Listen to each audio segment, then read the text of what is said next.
Estás a punto de escuchar el podcast de Barack Feber.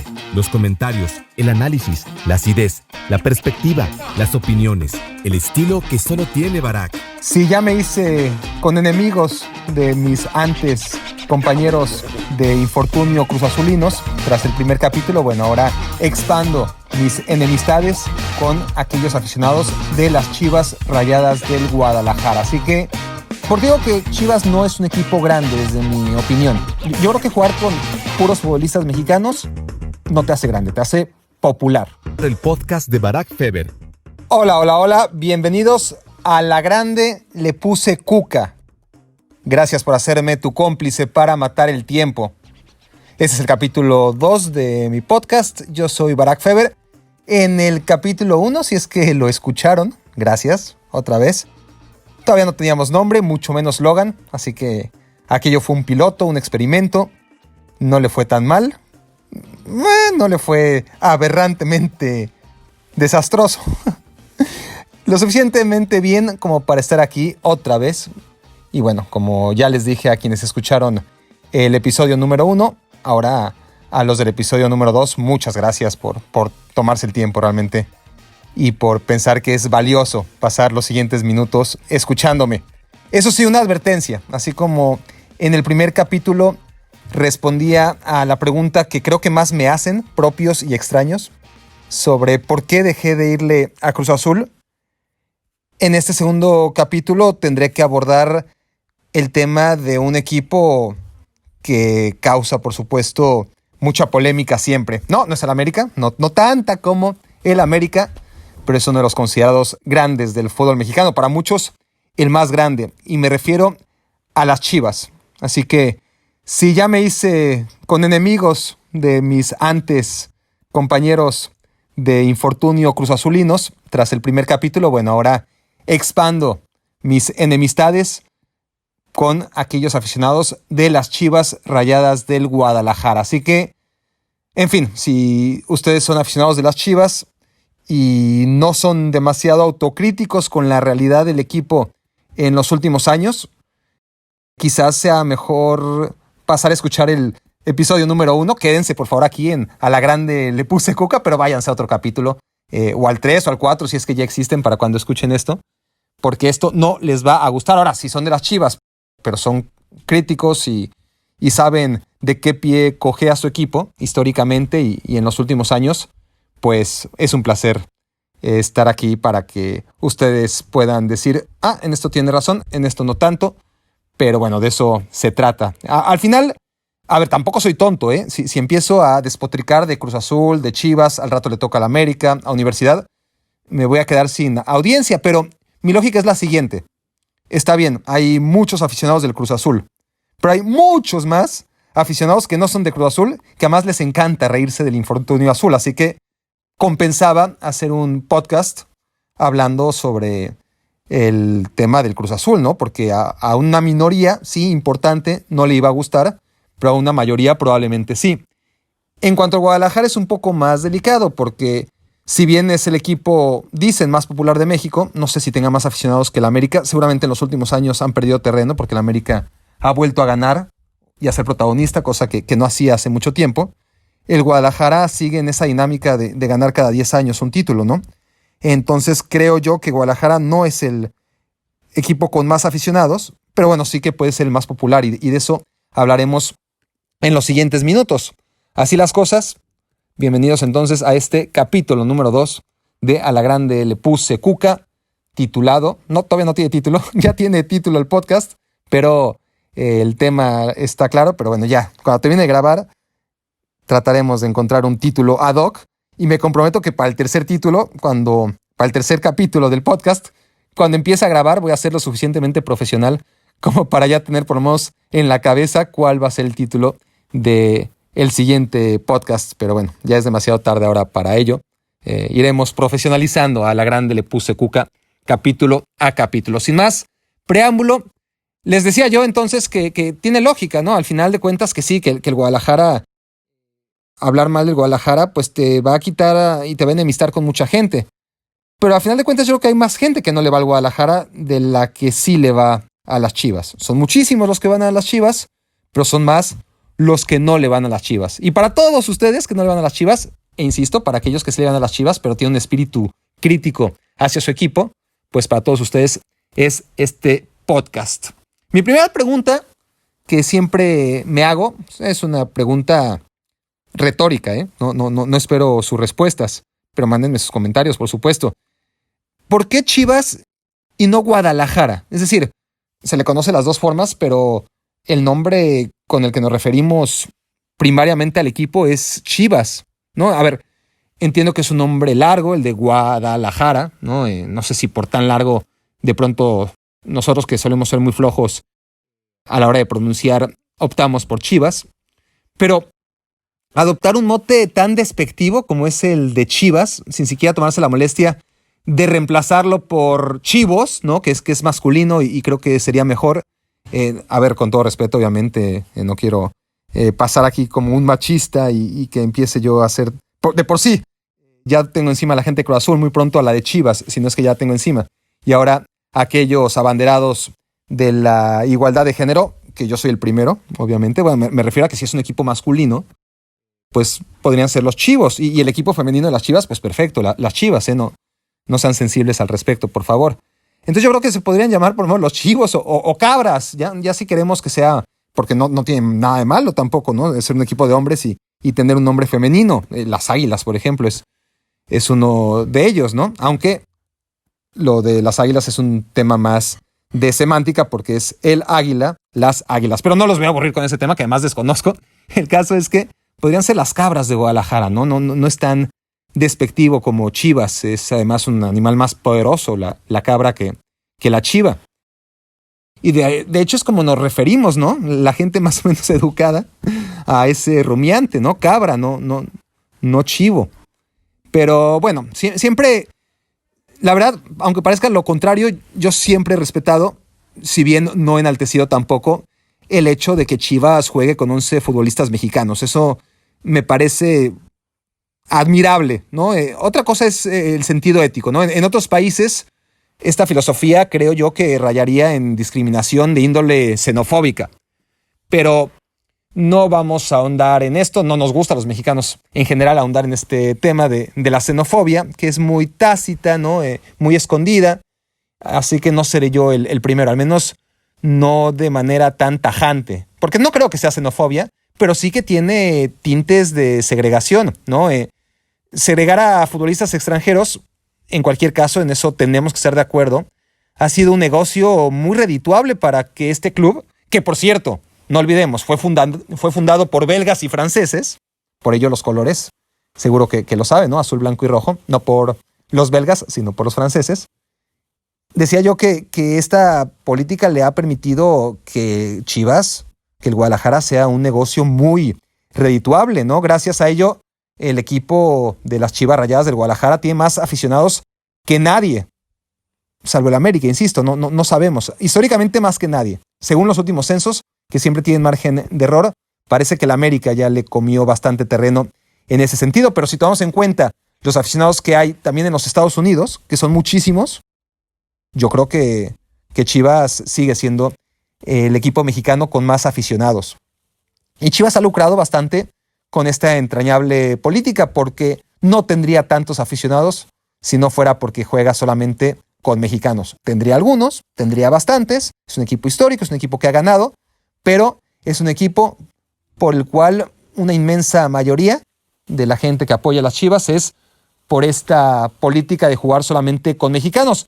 Así que ese añejo lloriqueo de que a Chivas le venden más caro que a los demás, que es cierto, no tiene validez, porque a final de cuentas, insisto yo, que Chivas ha lucrado y ha ganado mucho dinero gracias a generar eso, ¿no? El sentimiento nacionalista a su alrededor.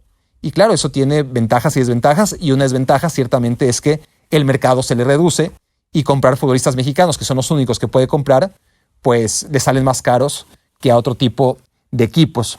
Y con ese hándicap se atenúan todos sus fracasos, ¿eh? Por ese detalle, la mayoría de ciudadanos a los que el fútbol les da lo mismo dicen que le van al Guadalajara. Esa es mi percepción. No sé ustedes qué opinan, pero mucha gente que no le importa mucho el fútbol dice, bueno, yo le voy a las Chivas. Es el caso de mi mamá, por ejemplo. A mi mamá no le importa nada el fútbol. Pero mi mamá dice que le va a las Chivas, siempre me lo dijo, no es algo que se le ocurrió en los últimos años. Según ella le va a las Chivas, no sabe un solo jugador en la historia de las Chivas, me parece. Pero por eso, ¿no? Porque juega con puros mexicanos, es bastante poderoso el mensaje. Es claramente un equipo distinto, ¿no? En el fútbol, en un fútbol donde además todos los equipos marca, sobre todo en estos tiempos, son más o menos iguales, ¿no? No hay gran diferencia entre un Madrid y un Barça, más allá de los colores, de la historia. Su modus operandi y su objetivo no solamente es ganar títulos, sino vender, vender y vender. Y en el fútbol moderno es muy difícil distinguir un equipo de otro. Y el de Guadalajara es un equipo distinto. No único, porque el Nacional de Ecuador, el equipo del Ejército en Ecuador, el Athletic Club de Bilbao, como sabemos también, tiene ideologías similares. El Nacional de Ecuador juega únicamente con ecuatorianos. El Athletic Club de Bilbao juega únicamente con futbolistas crecidos en la región vasca y alrededores. No es para mí un equipo grande, Chivas. Es un club diferente, ¿no? Diferente, insisto, sin llegar a único, por los otros dos ejemplos que ya señalamos, ¿no? De clubes que comparten ideologías similares, filosofías que coquetean, insisto yo, ahí entre los límites entre la discriminación y la xenofobia. No, sean reflexivos al respecto, cada quien tiene su opinión. Habrá mucha gente que no esté de acuerdo. Yo insisto, no quiero parecer como que yo estoy diciendo que las Chivas son xenofóbicas, pero sí que esa filosofía, sin darnos cuenta, está ahí, ¿no? A la mitad, rayando con la discriminación y la xenofobia, que son temas muy, muy delicados y que aquí vamos a dejar por hoy al menos. Ahora, ¿por qué digo que Chivas no es un equipo grande, desde mi opinión? Yo creo que jugar con puros futbolistas mexicanos no te hace grande, te hace popular, ¿no? Y tratándose de nuestro país, yo diría que más que popular, casi populachero, ¿no? Y además es la coartada perfecta, ¿no? Eso de pobres chivitas, es que no pueden contratar extranjeros, ¿no? Y entonces, la verdad, sus fracasos nunca son tan divertidos como los del América, ni siquiera como los del Cruz Azul. Esa es una realidad. Y en efecto se trata del equipo que cuenta, decíamos, con un número muy importante de aficionados en el país. Pero la mayoría de estos ciudadanos, a los que el fútbol más o menos le importa poco, dicen apoyar a Chivas. Insisto que esa es mi percepción y ya me comentarán ustedes si la comparten o no. Pero esos que se reúnen en un bar con la excusa de ver el partido, un partido importante, digamos de Libertadores, cuando Guadalajara juega Libertadores o de Liguilla, entonces se reúnen en el bar o porque juega el viernes el Guadalajara y una vez que empieza la pachanga están en la pachanga, no están en el partido y eso sí, voltean a festejar o a lamentarse cuando los alaridos del narrador en turno le recuerda que se reunieron para ver un partido de fútbol. Que eso creo que nos pasa a todos en alguna mayor o menor medida cuando estamos con cuates y alrededor de un partido de fútbol, muchas veces es la excusa. Pero insisto, yo creo que ese estereotipo del aficionado que dice que le va a las Chivas y se reúnen, vamos a ver a las Chivas y ya empieza el partido y ni lo ven, creo que, insisto, habrá de todos los equipos este tipo de aficionado, pero yo creo que el Guadalajara tiene más. Ahora, de hecho, a ver, mi hipótesis se basa en que si suprimiéramos a todos aquellos que se confiesan chivistas o que afirman irle al Chivas, nos quedaríamos con la mitad de la gente que apoya o dice apoyar al Guadalajara. Y creo que aquí tienen que estar de acuerdo, en primer lugar, ustedes, aquellos que realmente son de Chivas y están conscientes de que mucha de esta afición es así, ¿no? Son chivistas, le van al Chivas, cosa que ustedes, estoy seguro, jamás dirían. Espero que así sea. Y bueno, esa mitad que de verdad siente los colores del Guadalajara, creo que está consciente de ello. Hay otro tema. El tema, ¿no?, es también delicado y se trata de Jorge Vergara. Es delicado el tema de Jorge Vergara porque está todavía muy reciente su fallecimiento. Que en paz descanse Jorge Vergara. Y siempre es muy delicado hablar mal del trabajo de aquellos que ya no están con nosotros para defenderse. En mi descargo, yo siempre hablé de Jorge Vergara, ¿no? Independientemente de que estuviera vivo o enfermo, habiéndole obviamente deseado mucho mejor futuro y vamos, quiero decir presente, ¿no? Ojalá estuviera aquí con nosotros para defenderse, cosa que no haría de todas formas. Creo que estoy bastante consciente y ubicado como para pensar que jamás escucharía a la grande le puse cuca el señor Vergara, que en paz descanse. Pero creo que hay que ser objetivos y no que su fallecimiento no matice lo que para mí fue una terrible gestión. Y la tenemos que comentar. Yo creo que, estoy seguro, que se tiende a idealizar a las personas una vez que fallecen. Pero en el caso de Vergara, creo que ya su figura estaba bastante idealizada mucho antes de que enfermase.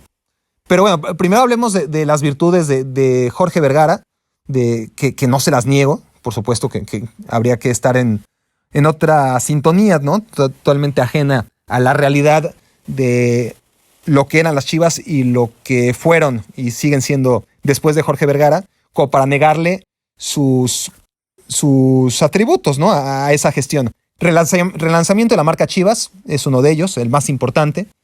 Un estadio nuevo, ¿sí? que entregó años después de lo prometido también, pero ¿qué le vamos a hacer? ¿No? Al final lo entregó, sí, con pasto artificial que tuvo que cambiar, con muchos problemas para llenar ese estadio, pero al final un estadio nuevo y maravilloso. Y un breve esplendor de las fuerzas básicas del club, ¿no? Aquella etapa dorada en la que Chivas iba contra Boca Juniors y le metía 4 goles, y aquella época en la que jugaron una final de Copa Libertadores y que lo hacían con muchos canteranos, con un equipo muy, muy joven. No la vamos a ignorar. Es parte de la historia del equipo de Jorge Vergara. Desgraciadamente, ese esplendor en las fuerzas básicas del club duró muy poco. Para mí, en general, después de haberle, obviamente, dado honor a quien honor merece, el legado de Jorge Vergara me parece muy, muy pobre en términos generales, ¿no? Es para mí el hombre cuya terquedad e incompetencia mantuvieron al Guadalajara, salvo muy breves lapsos de bonanza, hundido. Recordemos lo que todo el mundo recuerda, ¿no? Que en 2002 Vergara rescató al Guadalajara para convertirlo en 10 años, según él, en el mejor equipo del mundo. Le iba a tomar 5 años hacerlo el mejor de México, que me parecía demasiado. O sea, en México no tendría que tomarte 5 años, pero él decía 5 años. Y 10 para hacerlo el mejor del mundo, ¿no? Cuando lo normal sería, bueno, en 2 años somos los mejores de México y en 200 los mejores del mundo. Pero bueno, él dijo 5 y 10. Bueno, 17 años después, ¿no? Llegados a 2019, cuando dejó de ser la cabeza del Guadalajara, desgraciadamente por asuntos que, insisto, no habríamos deseado, por supuesto. 17 años después de aquel primero de sus disparates, ¿no? De decir que iba a ser al Guadalajara en 10 años el mejor equipo del mundo, pues Chivas seguía ganando una miserable liga cada década. Lo mismo que era el Guadalajara antes de que llegara Jorge Vergara, ¿no? En 2002 estaba en puestos de descenso y de ahí no ha salido desde hace 5 años. Bueno, salió ahora por fin, pero sabemos por qué salió del descenso, ¿no? Lo quitaron simplemente. Ya lo habían quitado en sentidos prácticos, pero ahora ya lo quitaron definitivamente, pero en la tabla porcentual ahí estaba el Guadalajara durante mucho tiempo, igual que con Salvador Martínez Garza. Eso no cambió respecto a la administración de la promotora. Cuando llega Jorge Vergara a principios de siglo, en 2002, los dueños del América transmitían los partidos de las Chivas, ¿verdad? Y era algo que se esperaba cambiara, que el Guadalajara no podía permitirse comer de la mano del América, al menos de manera indirecta. Bueno, pasaron los años y el Guadalajara seguía viendo cómo el América, o bueno, Televisa, le transmitía los partidos y seguirá haciéndolo, por cierto.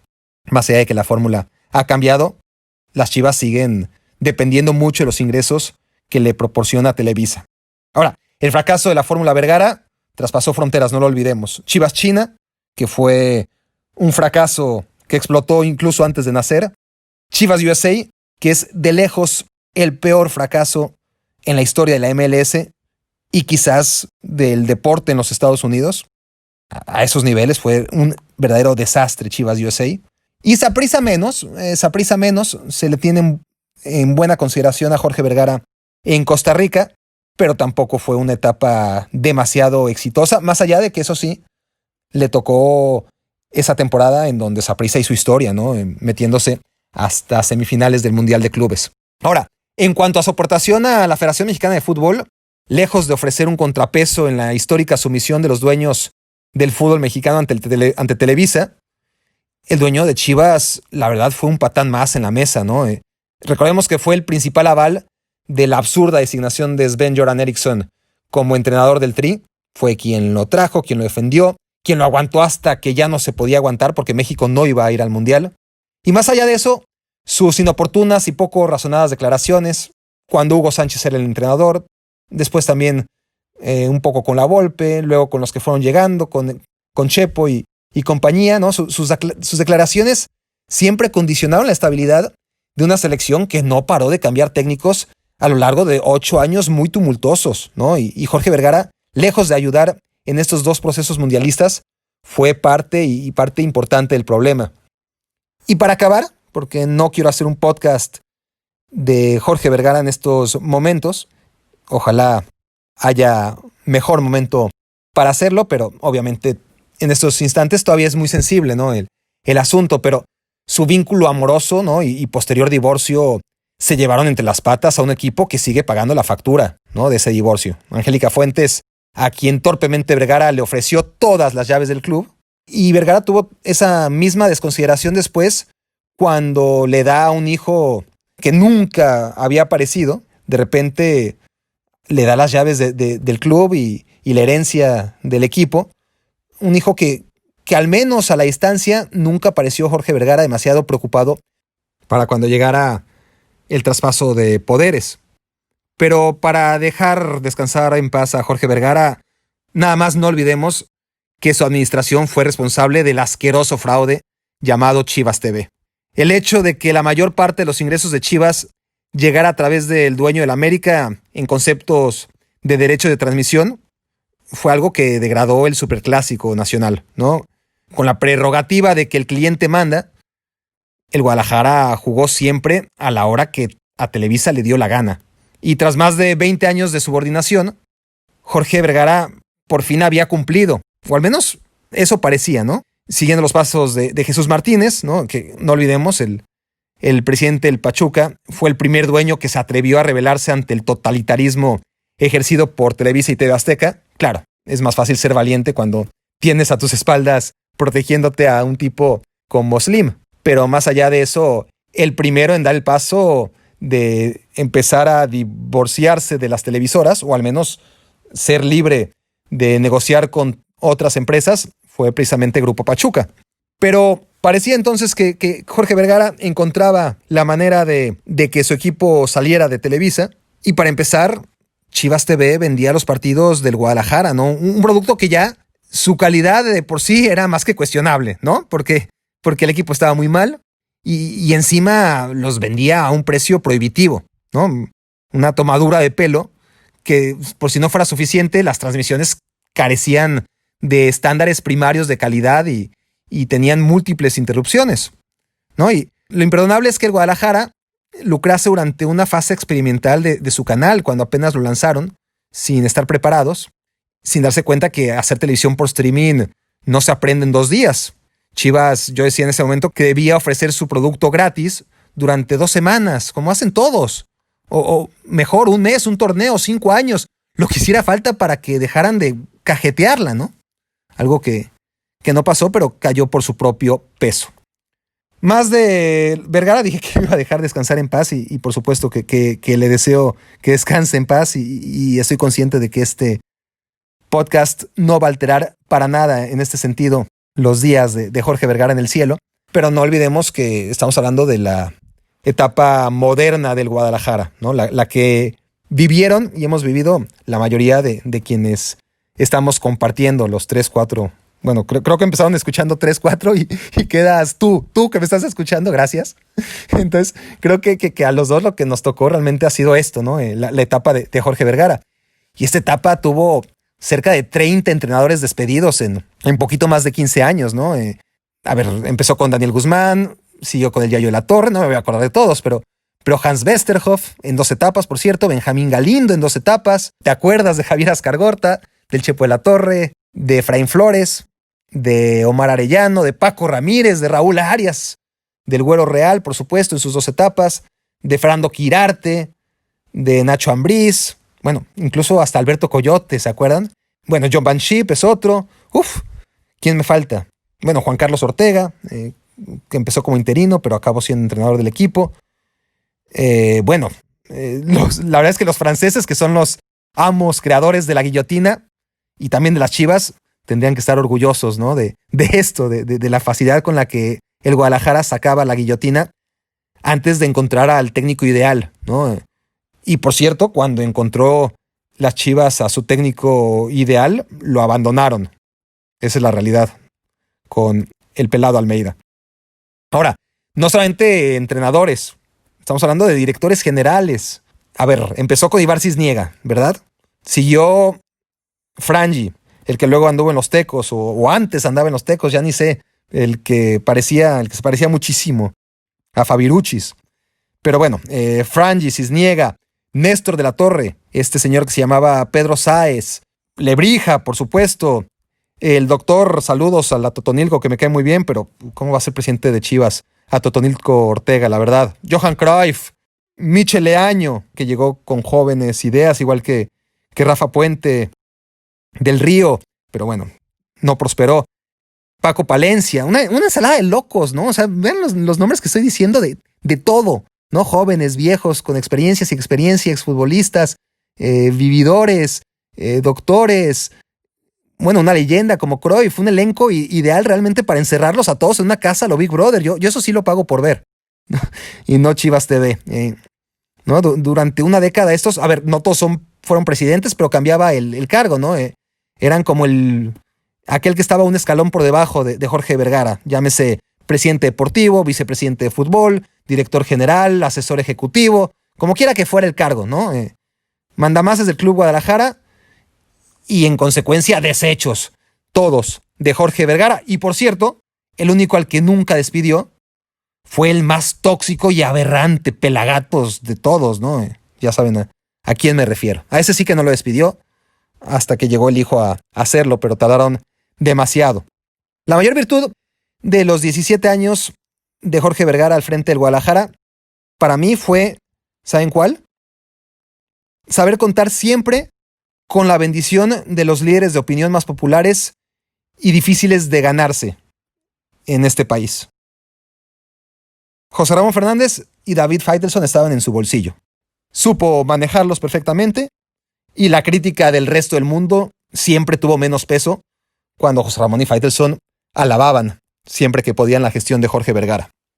El hecho es que, haciendo cuentas, y estas las hice antes, ahí sí hice la tarea, no decidí nombre para este capítulo del podcast cuando empecé a grabar, pero sí que había hecho la siguiente cuenta.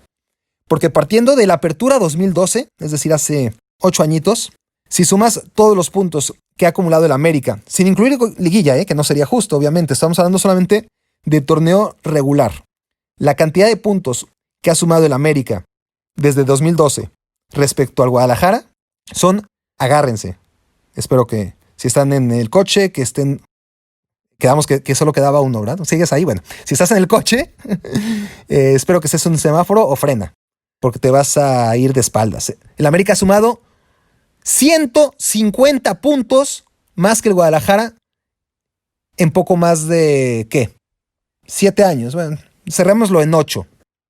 150. No estoy redondeando, no es que fueron 140 y tantos y estoy diciendo 150. No, los conté jornada por jornada, torneo por torneo, regular desde la apertura 2012 hasta que el torneo último, el del Clausura 2020, se canceló por causas de fuerza mayor. Bueno, contando desde la jornada 1 de la apertura 2012 hasta la jornada 10 del Clausura 2020, el América sumó 150 puntos más que el Guadalajara. Estamos hablando de 15 torneos cortos, obvio.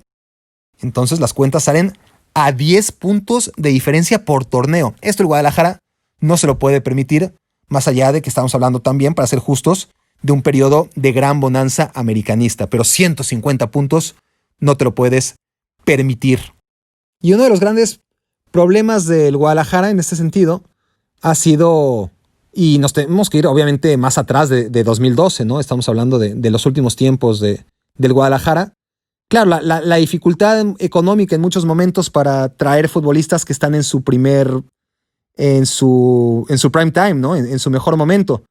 Y también hay que ser justos en este sentido, ¿no? El Guadalajara antes peleaba con el América y con algún otro equipo, probablemente Cruz Azul, para reclutar al mayor talento del fútbol mexicano. Ese que normalmente salía de Pumas o del Atlas quizás, pero no había más competencia. La gran competencia era esa, ¿no? Interna, por reclutar a los mejores jugadores mexicanos del fútbol nacional. Ahora el Guadalajara se tiene que conformar, ya no puede aspirar a tener unas super Chivas reales como en su época, ¿no?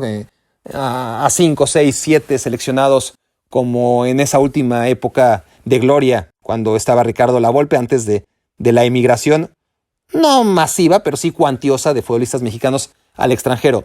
Tal y como están las cosas, los mejores futbolistas de México no pueden jugar en Chivas porque juegan en Europa, ¿no? Sus pretensiones económicas y sus ambiciones les hacen buscarse la vida fuera del país en las mejores ligas del continente europeo. Entonces, los mejores jugadores mexicanos están en Europa, por regla general, o ahí se van, ¿no? Al poco tiempo, en cuanto empiezan a ser los mejores jugadores del fútbol mexicano, y Chivas puede hacer poco para retenerlos. Y ya no solo eso, sino que en tiempos recientes estamos viendo que muchos de los segundos mejores jugadores mexicanos, aquellos que estarían en un escalón B, pues tienen la posibilidad de irse a la MLS en lugar de al Guadalajara o en general al fútbol mexicano. Pero si estamos hablando de reclutar a los mejores futbolistas del país, esos, olvídate porque están en Europa.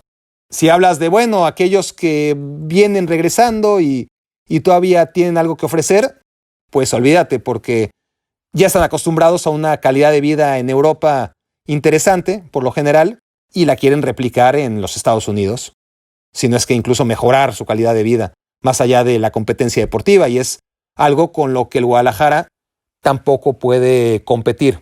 Así que, al final de cuentas, ya no hablemos de la capacidad adquisitiva de equipos como Monterrey y Tigres, ¿no? Que es otro filtro ahí. Entonces, los mejores jugadores de México están en Europa. Los segundos mejores jugadores están en la MLS. Los terceros mejores jugadores están repartidos entre Monterrey y Tigres. Y salvo excepciones, al final Chivas acaba con los jugadores D, ¿no? Si estamos hablando de A, B, C y D, a Chivas le queda eso, ¿no? Desde Luis Ernesto Pérez, ¿se acuerdan? Que Chivas no hacía fichajes hasta que trajo a Luis Ernesto Pérez.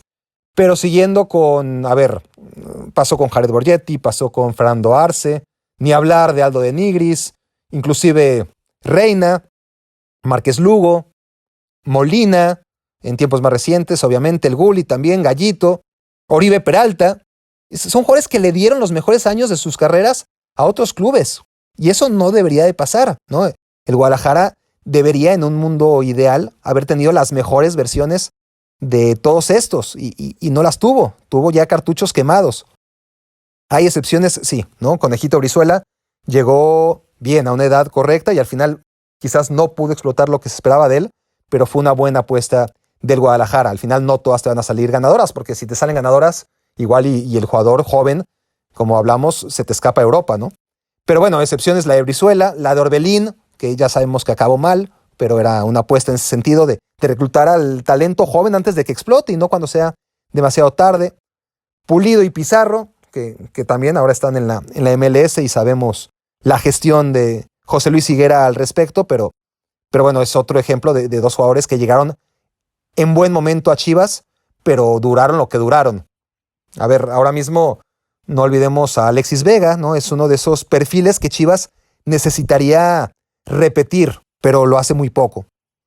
Y al final de cuentas, está inmiscuido en esto, ¿no? En depender de que se alineen algunos astros, de tener una buena liguilla cada 10 años y poder seguir llevando títulos a unas vitrinas que cada vez parecen más no vacías, porque no son las del Atlas, pero menos pobladas que las del América, que sí se van poblando, ¿no? Y no hablemos de aquellos clubes que históricamente todavía están muy abajo, pero que aguas, ¿no? Poco a poco podrían rebasar también al Guadalajara si sigue, y todo parece que seguirá con esta tendencia de ganar no solamente una vez cada 10 años, lo cual no estaría tan mal, sino una vez cada 20 torneos, porque son torneos cortos en los que, Chivas ganó en la 86-87, ¿verdad? Ganó en el verano del 97, ganó después en 2006 y más reciente en 2017, ¿no? Cada 10 años son 4 títulos en los últimos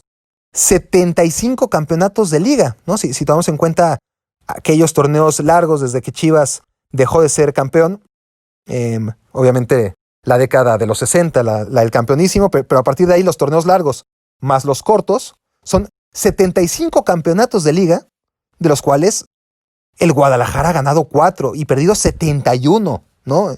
Si hacen cuentas, son justo los que le otorgaría la ley de probabilidades a cada equipo en un torneo disputado a 18, como se disputa la Liga MX, ¿no? 18 por 4, 72. Es decir, si vas a ganar de manera democrática un título en el fútbol mexicano, si se repartieran entre los 18, pues a cada uno le tocarían 4 títulos.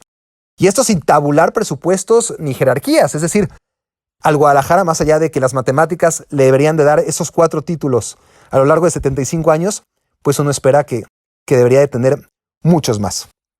No ganó una sola Copa MX hasta que llegó el pelado Almeida, ¿no? Entre 1970 y el 96, cuando desapareció el torneo. No ganó ni una sola Copa CONCACAF antes, desde que llegara a ganarla y llevar al Mundial de Clubes tras este muy dramático partido final en contra del Toronto. El pelado Almeida también logró esos títulos de Copa y ese título de CONCACAF que realmente Chivas no tenía, ¿no? No tenía, decíamos, en el caso de CONCACAF, desde 1962. Y Copa México no había ganado nunca, por increíble que pareciera. Entonces, no todo es negativo, no todo es negro. Sí que ha tenido algunos títulos el Guadalajara, no lo quiero olvidar, no sería justo, pero también es parte de lo mismo, ¿no? Son etapas que duran muy, muy poco, y las épocas de vacas flacas se extienden muchísimo, ¿no? Muchísimo más que las de vacas o chivas gordas. No pudo ganar la Copa Libertadores, lástima. No pudo ganar, se quedó muy cerca de ganar la Libertadores, claro, no lo olvidemos, contra el Internacional de Porto Alegre. No pudo ganar tampoco cuando jugó la Sudamericana o la Merconorte. Y está claro entonces que no tiene ese tipo de títulos que le harían más fácil la vida a un abogado defensor de las Chivas en lo que se refiere a su grandeza, ¿no? Si el Guadalajara es grande, no lo es por sus títulos. Tiene títulos, sí, muy importantes, más que la mayoría en el fútbol mexicano también, pero si comparas sus triunfos con los de aquellos equipos grandes de los diferentes países, en todos lados, en Sudamérica, en Centroamérica, en Europa, pues la verdad se queda corto, ¿no? Ganó 7 ligas entre el 57 y el 65, ese fue el gran periodo de bonanza del Guadalajara. Como los 70 fueron la década de los títulos para Cruz Azul, como los 80 fueron los que permitieron a la América poblar sus vitrinas, como el final de los 90 y principios de los 2000 pusieron realmente a Toluca en el mapa. Bueno, el Guadalajara en este sentido realmente se hizo grande a nivel títulos en esos años, cada vez más lejanos. Y desde entonces, desde 1965, que fue el último de aquella época del campeonísimo, Chivas se ha limitado a salir campeón una vez por década, casi de manera religiosa, ¿no? En el 87 contra el Cruz Azul, en el 97 contra Toros Neza, en el 2007, más bien en el 2006, perdón, contra el Toluca, y en el más reciente, en aquella final contra el Monterrey en 2017. Seamos justos también y hablemos de que ganó títulos a nivel internacional, como ya resaltamos, pero no es lo suficiente, no lo suficiente como para pensar que los títulos definen al Guadalajara como un equipo grande. Otra cosa, como sostengo, es que sea popular, pero no puedes aspirar a ser grande cuando tienes ese ritmo tan anodino de dar una vuelta olímpica cada 10 años.